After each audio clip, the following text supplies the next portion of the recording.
Hi అండి, నా పేరు సంధ్య. అందరూ ఎలా ఉన్నారండి? అందరూ బాగుండాలని కోరుకుంటున్నాను. అందరికంటే కొంచెం ఎక్కువ బాగుండాలని కోరుకుంటున్నాను. మీకు కనుక ఈ వీడియో నచ్చితే please comment, like, share, subscribe. ఇప్పుడైతే ఉదయాన్నే లేచి చక్కగా హెయిర్ ప్యాక్ అయితే పెట్టేసుకుందామని రెడీ చేసుకుంటున్నానండి. ఒక గిన్నె పెట్టుకుని గ్యాస్ మీద ఒక గ్లాస్ వాటర్ వేసుకుని మరిగించుకోవాలి. వాటిలో ఒక స్పూన్ అవిసె గింజలు, అలాగే మందార పువ్వులు వేసుకోవాలండి. నా దగ్గర డ్రై అయిపోయిన మందార పూలు ఉన్నాయి. నిన్న దేవుడికి పెట్టాను కదా ఫొటోస్కి. ఆ పూలను అయితే వేసేసుకుని 2 రెమ్మల కరివేపాకును వేసుకుని బాగా మరిగించుకోవాలి. ఇలా మరిగించుకుంటే మనకి అవిసె గింజల నుంచి ఒక జెల్లీలాగా ఫామ్ అవుతుందండి. అలాగే మందారం, కరివేపాకు కూడా హెయిర్కి మంచిది అంటారు కదా. ఈ మూడింటిని కూడా బాగా మరిగించుకుని ఈ జెల్లీని అయితే మన హెయిర్కి అయితే పెట్టుకుంటే హెయిర్ రాలడం బాగా తగ్గుతుందండి. అలాగే గ్రోత్ కూడా ఉంటుందంట. నేనైతే ఫ్రీక్వెంట్లీ పెట్టుకుంటాను. అందుకే మీకు ఒకసారి చూపిందామని చెప్పి వీడియోని అయితే చేశానండి. ఇప్పుడైతే పూర్తిగా ఉడికిన అవిసె గింజల జెల్లీని చూస్తున్నారు కదా, ఈ విధంగా వడపోసేసుకుంటున్నాను. ఒక జాలికత్తిని పెట్టుకుని, లేదా మీ దగ్గర ఒక నెట్ క్లాత్ ఉంటే దాంట్లో పెట్టుకుని వడపోసుకోండి. లేకపోతే మనం టీ చిక్కన్తో అయితే స్ట్రెయిన్ చేయలేమండి. ఇలా జెల్లీలా ఉంటుంది కదా, చాలా కష్టమైపోతుంది, స్ట్రెయిన్ అవ్వదు అనమాట. అందుకని చెప్తున్నాను. ఈ విధంగా మొత్తం స్ట్రెయిన్ చేసేసుకుని ఒక ఈ విటమిన్ క్యాప్సూల్ ఉంటే కలుపుకొని హెయిర్కి పెట్టుకోవాలండి. అప్పుడు బాగా పనిచేస్తుంది.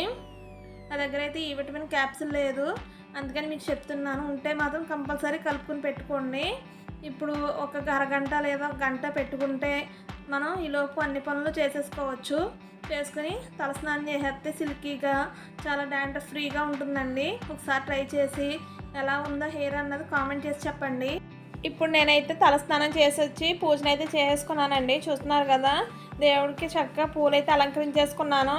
అలాగే నైవేద్యం కూడా పెట్టేశానండి. ఇక్కడ అరటిపళ్ళు, కొబ్బరికాయ లేదు, అందుకని చెప్పి బెల్లం, అటుకులు కలిపి నైవేద్యం పెట్టాను. వినాయకుడికి చిప్స్ నైవేద్యం పెట్టి పూజ అయితే కంప్లీట్ చేసుకున్నానండి. ఇప్పుడైతే లంచ్లోకి సాంబార్ని అయితే తయారు చేసుకుందామండి. నిన్న ఫ్రై చేసి మిక్సీ పట్టుకున్న కందిపప్పు పౌడర్ ఉంది కదా, దాంతో మనం ఇన్స్టెంట్గా సాంబార్ని అయితే చేసుకుందాం. గ్యాస్ మీద ఒక బాండీ పెట్టుకుని ఒక 2 గ్లాసులు వాటర్ వేసుకుని మరిగించుకోవాలి. మనం ఫ్రై చేసి పెట్టుకున్న కందిపప్పు పౌడర్ని 3 స్పూన్లు తీసుకుని వాటర్ వేసుకుని చూపిస్తున్న విధంగా కలుపుకొని పక్కన పెట్టుకోవాలి. ముందుగా మరుగుతున్న వాటర్లో ఈ కందిపప్పు మిక్స్ని వేసేసుకుని లమ్స్ ఫామ్ అవ్వకుండా తిప్పుకుంటూ ఉండాలండి. ఇలా తిప్పుకుంటూ ఉండడం మనకి ఉడికిస్తాం కదా, ఉడికించి మనం పేస్ట్ చేసుకున్న కందిపప్పు పేస్ట్ లాగా అయితే రెడీ అయిపోతుంది. చూస్తున్నారు కదా, మన కందిపప్పుని ఉడికించి పేస్ట్ చేసుకుంటే ఏ కన్సిస్టెన్సీ అయితే ఉంటుందో అదే కన్సిస్టెన్సీలో మనకు రెడీ అయిపోతుంది. ఇప్పుడు మనం ముందుగా నానబెట్టుకున్న చింతపండు జ్యూస్ని ఈ విధంగా స్ట్రెయిన్ చేసేసుకోవాలండి. ఉడుకుతున్న కందిపప్పు పేస్ట్లు ఈ విధంగా చింతపండు జ్యూస్ని మొత్తం వేసేసుకోవాలి. అలాగే మనం కుక్కర్లో ఉడికించుకున్న కాయగూర ముక్కలు కూడా వేసేసుకోవాలి. కుక్కర్లో ఉడికించుకునే ముందు వాటిలో ఉప్పు, కారం, కొంచెం సాంబార్ పౌడర్ని కూడా వేసి ఉడికించుకుంటే ముక్కలకి అన్నీ కూడా పడతాయి. ఈ విధంగా వేసేసుకుని ఒకసారి కలుపుకోవాలి. ఇప్పుడు తగినంత కారం, అలాగే ఒక స్పూన్ పసుపు, సాంబార్ పౌడర్, ఉప్పు వేసుకొని కలుపుకోవాలి. అలాగే 2 రెమ్మల కరివేపాకు, 2 రెమ్మలు కొత్తిమీరను కూడా వేసుకుని ఒక స్పూన్ బెల్లం వేసుకుని ఈ విధంగా చూపిస్తున్న విధంగా కలుపుకొని మూత పెట్టి మరిగించుకోవాలి. సాంబార్ బాగా మరిగిన తర్వాత తాలింపుని అయితే పెట్టుకోవాలండి. చూస్తున్నారు కదా, ఇక్కడ నేను తాలింపుని అయితే పెట్టేసుకున్నాను. తాలింపు పెట్టుకుని ఒకసారి అయితే కలుపుకొని మూత పెట్టుకోవాలి. అప్పుడైతే తాలింపు స్మెల్ అంతా కూడా సాంబార్కి పట్టి చాలా టేస్ట్ అయితే ఉంటుందండి. ఒకసారి ఇలా ఈ విధంగా ట్రై చేసి ఎలా వచ్చిందో కామెంట్ చేసి చెప్పండి. మనం కందిపప్పు పౌడర్తో అయితే సాంబార్ చేసాం కదా, ఎక్కడ కూడా మీకు డిఫరెన్స్ అన్నది తెలీదు. ఖచ్చితంగా ఒకసారి అయితే ట్రై చేయండి. ఇది ఆఫ్టర్నూన్ అండి, పాలు పెట్టి గ్యాస్ మీద మర్చిపోయాను. అవన్నీ కూడా ఇలా చిక్కగా అయితే అయిపోయాయండి. దీన్ని చూసి అయితే నేను ఏం చేయాలో అర్థం కాలేదండి. అప్పుడు అనుకున్నాను కావాపూరి ఎప్పుడు ట్రై చేయలేదు కదా, ట్రై చేద్దామని చెప్పి. ఇప్పుడైతే పాలన్నీ కూడా వేరే బాండీలోకి షిఫ్ట్ చేసుకున్నానండి. ఎందుకంటే అది స్టీల్ బాండీ కదా, మాడిపోతుందని చెప్పి. ఇప్పుడు ఇందాక చూపించిన 10 రూపాయల పాల పొడం ప్యాకెట్ ఉందండి, పాల పౌడర్. దాన్ని కొద్దిగా వాటర్ వేసి కలుపుకొని మరుగుతున్న పాలల్లో వేసుకుని ఉండకట్టకుండా కలుపుకోవాలి. ఆ విధంగా కలుపుకుంటూ ఉంటే మనకి కోవా అన్నది రెడీ అయిపోతుందండి. ఎందుకంటే మనకి పాలు అన్నది తక్కువగా ఉన్నాయి కదా, అందుకని చెప్పి మిల్క్ పౌడర్ యాడ్ చేసుకుంటే కన్సిస్టెన్సీ కొంచెం ఎక్కువ వస్తుందని చెప్పి నేను యాడ్ చేసుకున్నాను. అందుకని ఇప్పుడైతే 1/2 కప్పు పంచదారను కూడా వేసుకుని కలుపుకోవాలి. వేరే బాండీని పెట్టుకుని గ్యాస్ మీద 1 కప్పు పంచదారని అయితే వేసుకుని అదే కప్పుతో వాటర్ వేసుకోవాలి. ఇప్పుడు పంచదార కరిగి కొంచెం జిగురు పాకం వచ్చే వరకు మరిగించుకుంటే సరిపోతుంది. దాంట్లో కొద్దిగా ఇలాచీ పౌడర్ని కూడా వేసుకుని కలుపుకొని పక్కన పెట్టుకోవాలి. ఇప్పుడు ఒక బౌల్ తీసుకుని 2 కప్పులు మైదా లేదా గోధుమ పిండిని అయితే తీసుకోవచ్చు. ఇక్కడ నేను మైదా అయితే తీసుకున్నానండి.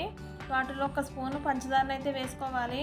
వేసుకుని బాగా కలుపుకోవాలండి. కొద్దిగా వాటర్ని వేసుకుంటూ కలుపుకోవాలి. మనకి ముందే కలుపుని పెట్టుకోవాలండి. అసలు పిండి అయితే నేను అప్పటికప్పుడు అనుకున్నాను కదా, అందుకని చెప్పి ఇప్పుడైతే కలుపుతున్నాను. మీరైతే ముందు పిండిని కలిపేసుకుని పక్కన పెట్టుకోండి. ఈలోపు మనకి పంచదార కూడా కరిగిపోయి ఉంటుంది. ఈ విధంగా కలుపుకోవాలి. దోసల పిండి కన్సిస్టెన్సీలా కలుపుకొని పక్కన పెట్టుకోవాలి. పంచదార కూడా కరిగిపోతుంది ఈలోపు. ఇప్పుడు మనకి కోవా చూసారు కదా, దగ్గర పడుతుంది. ఈ విధంగా మాడిపోకుండా తిప్పుకుంటూనే ఉండాలి. కోవాలో 1/2 స్పూన్ ఇలాచీ పౌడర్, 1 స్పూన్ నెయ్యి వేసుకుని బాగా కలుపుకొని మూత పెట్టి పక్కన పెట్టుకోవాలి. ఇప్పుడు మనకి కోవా పూర్తిగా చల్లారుతుందండి.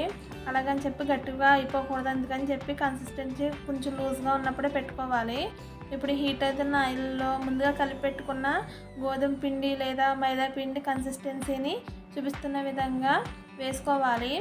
ఒక గట్టెడైతే వేసుకొని కదపకూడదండి, కొంచెం ఫ్రై అవనివ్వాలి. ఇలా ఫ్రై అవుతున్న వాటిని చక్కగా అయితే తిప్పుకుంటూ ఫ్రై చేసుకోవాలి. చూస్తున్నారు కదా, ఇలాగ అన్నిటిని కూడా ఫ్రై చేసుకోవాలి. మీడియం టు లో ఫ్లేమ్ పెట్టుకుని ఫ్రై చేసుకోండి. మరి హై ఫ్లేమ్ పెడితే మనకి మాడిపోతాయి, ఎందుకంటే షుగర్ కూడా వేసాం కదా. ఈ విధంగా ఫ్రై అయిన వాటిని చూపిస్తున్న విధంగా 2 గరిటెల సాయంతో ఎక్స్ట్రా ఆయిల్ మొత్తం తీసేసి మనం మరిగించి పక్కన పెట్టుకున్న పంచదార పాకంలో అయితే వేసేసుకోవాలి. ఒక 2 సెకండ్లు అయితే అటు ఇటు తిప్పుకుంటూ పాకం పట్టేటట్టుగా కోట్ చేసుకుని ఒక ప్లేట్లోకి అయితే తీసుకోవాలి. పూరీలు అన్నిటినీ కూడా ఇదే విధంగా రెడీ చేసి పెట్టుకోవాలండి. వాటిలో మనం కోవాని అయితే పెట్టుకుందాము, స్టఫ్ చేసుకుందాము. చూస్తున్నారు కదా, వేరే ప్లేట్లోకి తీసుకుని ముందుగా రెడీ చేసి పెట్టుకున్న కోవాని అయితే పెట్టుకోవాలి. మీకు వీడియోలో చూపిస్తున్న విధంగా కోవాకి హాఫ్ మాత్రమే పెట్టుకుని ఫోల్డ్ చేసుకోండి. అంతే, మనకి ఎంతో టేస్టీ కోవా పూరి అయితే రెడీ అయిపోయింది. లేదు అనుకుంటే కనుక వేరే పూరీని అయితే తీసుకుని కోవాని అయితే మొత్తం స్ప్రెడ్ చేసేసుకోవచ్చండి. మీకు నచ్చిన విధంగా కూడా పెట్టుకోవచ్చు. మీరు కోవా ఎక్కువ పెట్టుకుంటే అంత టేస్ట్ ఉంటుంది. అలాగే ఒక నెయ్యిని కూడా వేసుకోండి పైన. అంతే అండి, tasty sweet style khoa puri అయితే రెడీ అండి. నిజంగా చెప్తున్నాను, చాలా అంటే చాలా బాగా వచ్చింది. ఒకసారి ట్రై చేయండి. ట్రై చేసి ఎలా వచ్చిందో కామెంట్ చేసి అయితే చెప్పండి. మీకు ఈ వీడియో నచ్చితే please comment, like, share, subscribe. Thank you for watching. Bye. ఒక లైక్ అయితే చేసేయండి.